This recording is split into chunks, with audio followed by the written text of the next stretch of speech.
সাদা কালো স্ক্রিনে 90s এর গল্প? একদম না।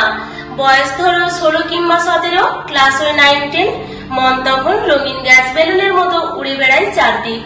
School, notes, homework, tuition class, বকুনি, এইসবের মাঝে ইমারতের মতো মাথা তুলে দাঁড়িয়ে থাকে কিছু উড়োচিঠির মতো গল্পেরা।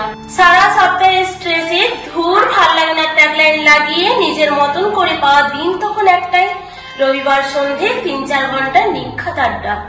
আড্ডা মানে গল্প, বন্ধু, ভালোবাসা, গান, আর সবশেষে বাঙালির ওই প্রেমে পড়া।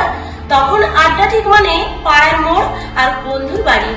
শুরুটা একরকম গান দিয়ে, যে ছেলেটা গিটারে সুর তুলে স্পেশাল ভাবে এই সন্ধ্যেতে আচমকায় চোখে চোখ পড়াতে ব্যাকগ্রাউন্ডে বেজে ওঠে ফেভারিট রোমান্টিক গান। একটু আধটু গোলমাল হয়ে যায় লিরিক্স কিংবা কর্সে। যে মেয়েটার কবিতায় একটা ছেলের চোখের পলক পড়ে না কয়েক মুহূর্ত, অবাক হওয়া গরম চায়ে জিভ পুড়িয়ে ফেলে। কেউ কেউ বা অযথায় হাততালি দিয়ে ওঠে, অকওয়ার্ড ঠিকই, তবে কুছ কুছ হতা তো হ্যাঁ।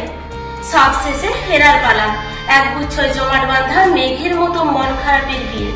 বাড়ির পথে যে যার যাওয়ার পালা, কোনো এক আঁকা বাঁকা অলিতে গলিতে চলতে চলতে হঠাৎ মিলিয়ে যাওয়া। এতটাই সহজ নাকি?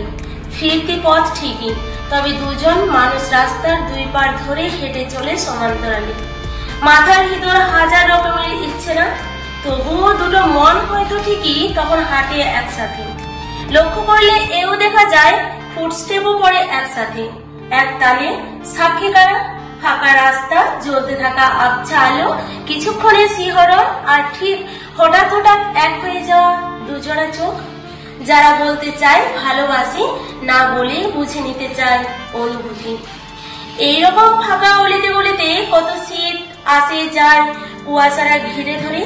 বয়স বাড়তে থাকে একটু করে, স্কুল পেরিয়ে কলেজ, চাকরি, স্যুট বুট টাই, পরিপাটি শাড়ি। তাহলে তাহলে সে প্রেমগুলো না মানে লাভ না অ্যাট্রাকশন জানি না, কিন্তু কিছু তো ছিল বটে।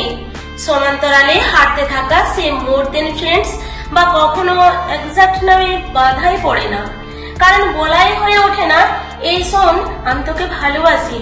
শীতকালীন রাতে শুধু যেসব গল্পেরা ঘেরে মোর দেন ফ্রেন্ডসরা হয়তো মিলিয়ে যায় কুয়াশায়, তবুও চেনা নামগুলো শুনতে পেলে হঠাৎ করে থমকে গিয়ে পিছন ফিরে দেখি আমাদের মধ্যে আরো দুজন হেঁটে চলেছে সমান্তরালে।